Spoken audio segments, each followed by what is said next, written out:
Just to complement Marco's remarks in this last question that Jeff brought up, if you open here, chapter 11, one of the best examples of where that has worked is in Namibia, it's actually a UNDP project, in which a large fraction of the entrance fees go back to the government agency, so that they immediately see an impact on the running of the agency itself. But it's also funneling into a trust fund for long-term sustainability.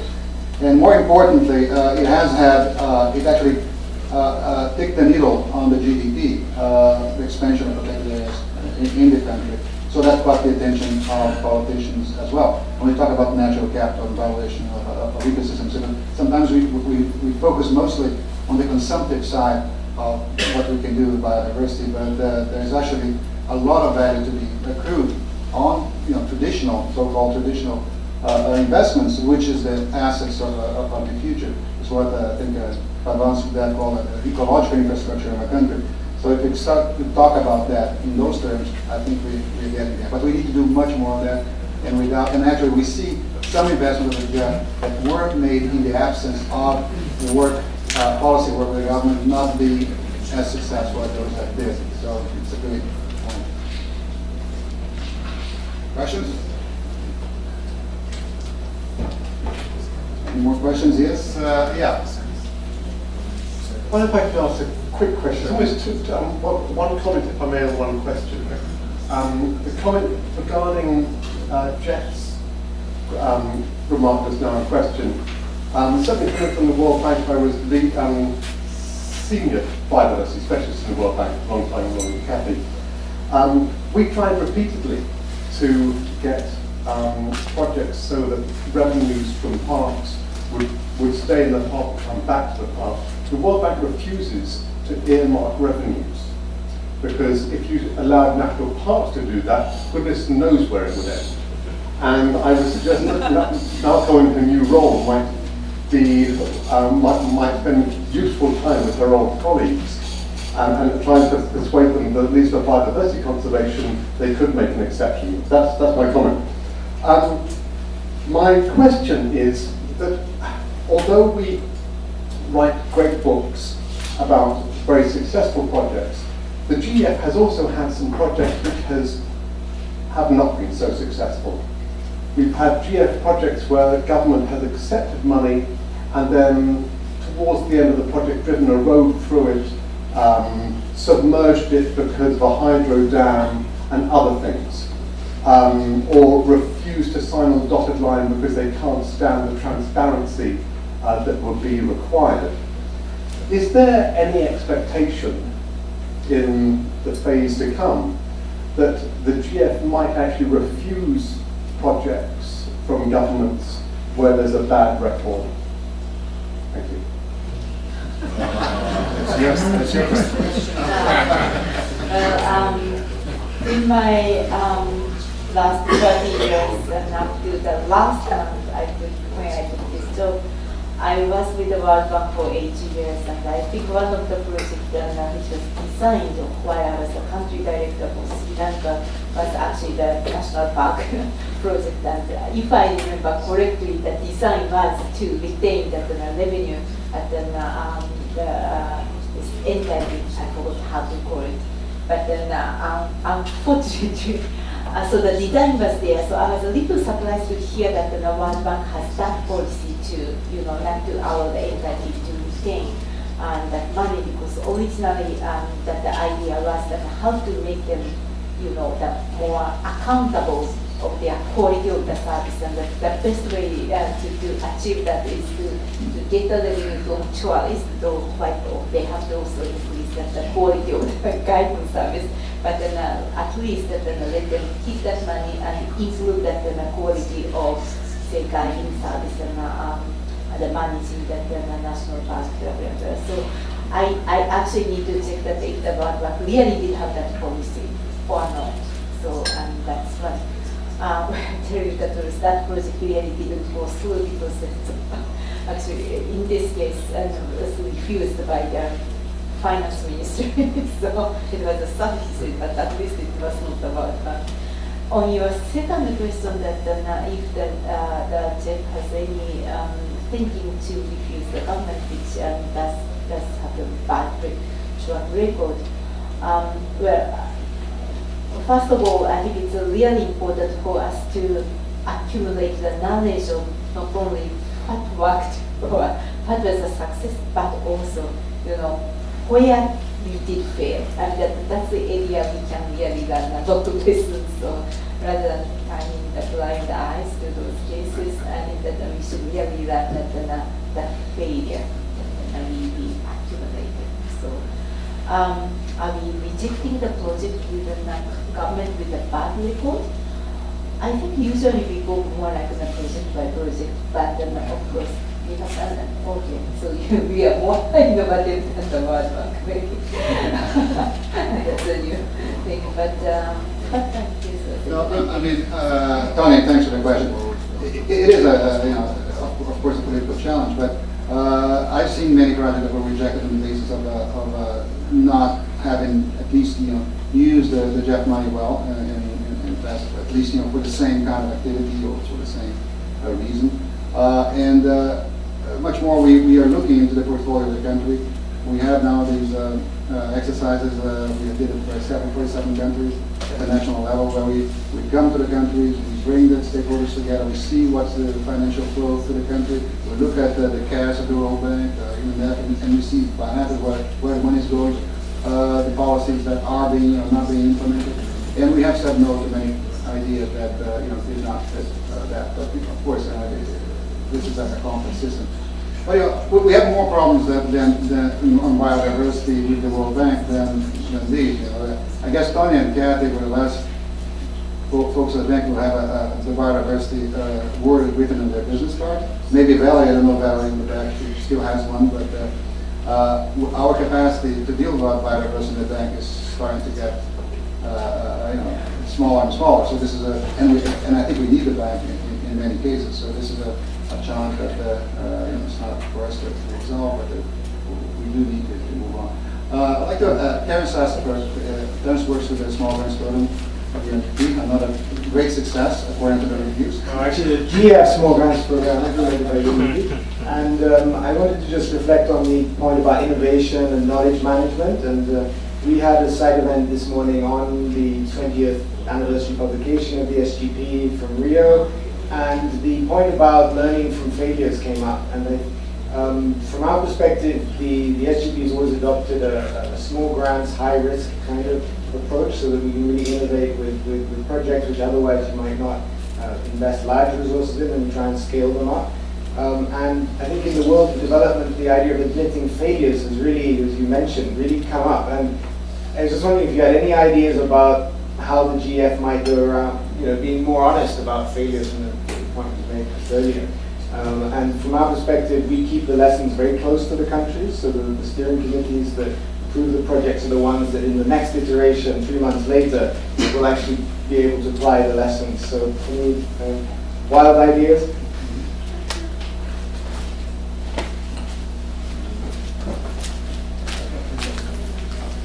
No, we need to run from what we've done, and I think we're getting progressively, perhaps incrementally, better than that, and perhaps we need to do more.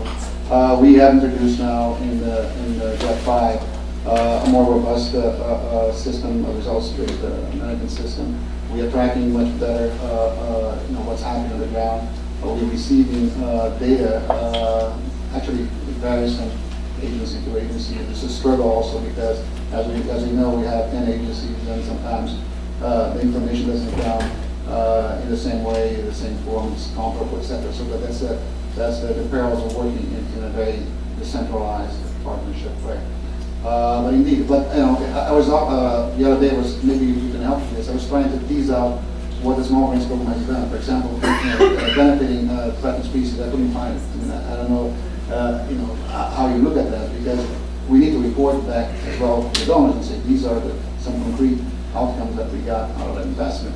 So we get a lot of other types of information, but not necessarily all the information that we need. Just adding, or maybe I'm just repeating what I said, and the one number I was really shocked is this 40% of GEF supported projects are not likely to have a lasting impact this has actually raised the 4 reasons of this failure. And actually, we can really learn from those 4 reasons that why the projects are not sustainable. Some of them are kind of really surprising that, the finance is not, once the project is over, there is no mechanism for them to sustain the finance in the project.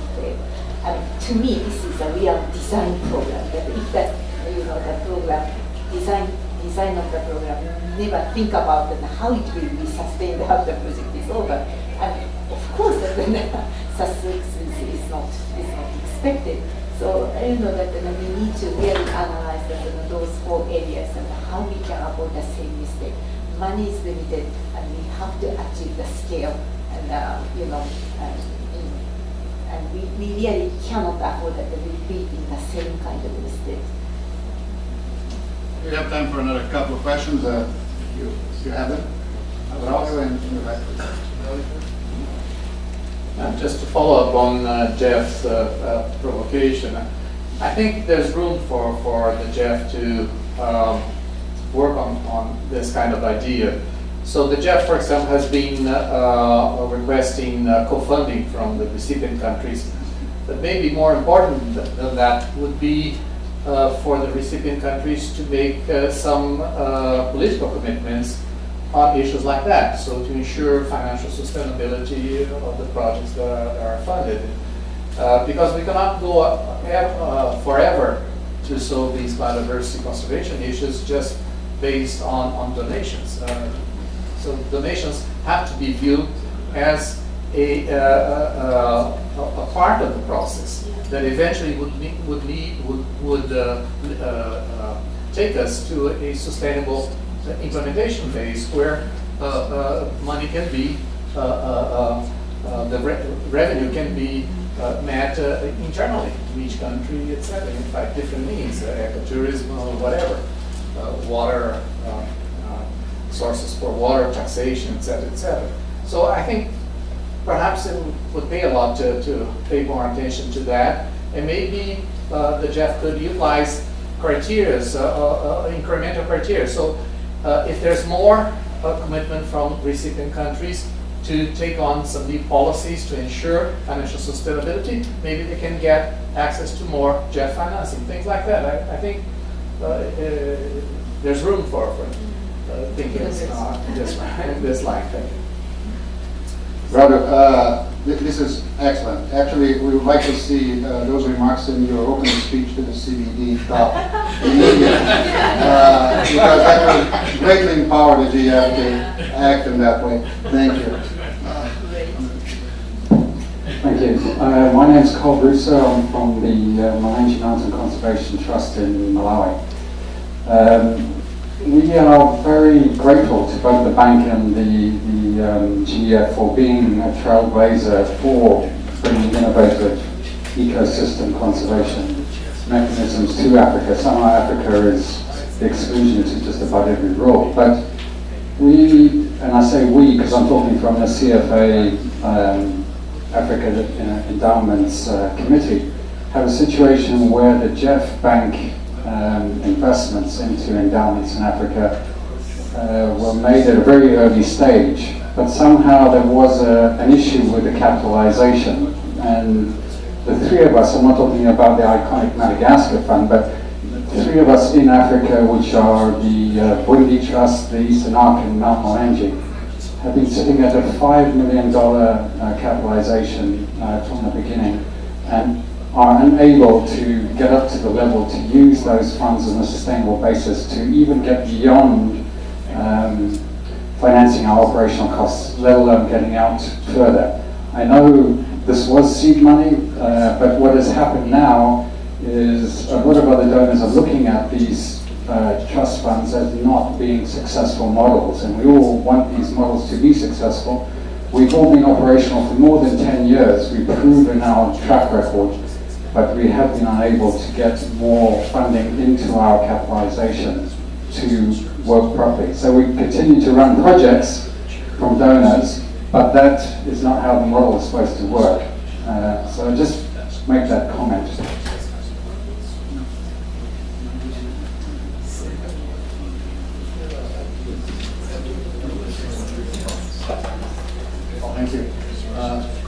Point well taken, and we can talk later on about this mistake.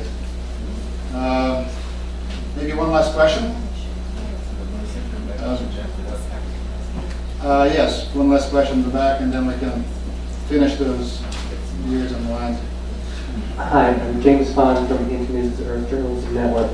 I was very pleased, Naoko, to hear that you're interested also in pursuing a strategy for improving knowledge management. I think it's a very important, very underemphasized aspect of this whole issue. And you know, I'd be curious to hear some of your thoughts about that, because there's, as you know, tremendous advances in innovation going on right now in terms of social media, in terms of, I mean, the things we can do today online with knowledge management, reaching out not just to experts but also to the public, are amazing compared to where we were a few years ago. And I think the GEF can make a big difference in adapting those these new tools towards biodiversity conservation. Well, I will ask Gustavo to help me on that, because,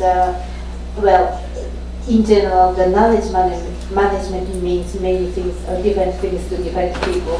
So when I mentioned the knowledge management is that are we actually helping the community to come up with a better model, better idea, or the better hypothesis, so that we can collectively, achieve the better results.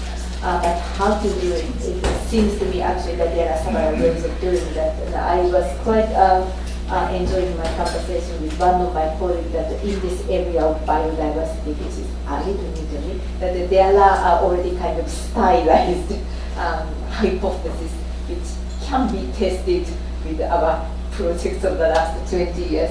So if we come up with those kind of useful hypotheses and test them with our results, that may be one way of doing that. But maybe there are many other ways of helping this knowledge management. So I'll ask you to comment. No, you're absolutely right. Okay. So we won't do knowledge management for the sake of doing it, for the sake of learning from the experience and what works, what doesn't work. We need to increase the knowledge base that we have, the evidence base that we can draw upon in order to be able to filter better the projects that we have. Because again, no matter how successful we are in mobilizing resources, there will always be less resources than users for this resource. And frankly, I must say, and I'm saying this besides my boss here, so that she takes interest in this. We are really at the GEF, because of the nature of this, really in the dark ages when it comes to knowledge management, because of structural issues, because of the lack of investments in the past, lack of prioritization of this. But there's no escaping that the only way that we can learn from the investments is to invest a little bit more, or a great bit more, in mounting the evidence base that we need to make such decisions. I don't think it's difficult to do. It requires goodwill on the part of the network, because it can't be just something that we do in isolation. It has to be something that is done and agreed upon by the agencies and by everybody that's involved in the system. So this is something that you might want to take as a priority, because I think it's a good investment. So, you want to say the last words? Well, I think everybody's hungry by now, so I think we need to go. So we need to meet our basic human needs. So thank you so much. To me, it's a real opportunity to, in a sense, kick off my kind of vision statement, and it needs to be developed in collaboration, consultation with this community. So that please go to online and please give us the comments. But then for the next few months, we will be very busy to consolidate those inputs, and we will definitely get back to you that how this new strategy will look like. And then I also want you to be a part of that, and I want you to be, in a sense, accountable to achieving or implementing it, so that we can help this replenishment to the benefit of the community. Thank you.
Okay.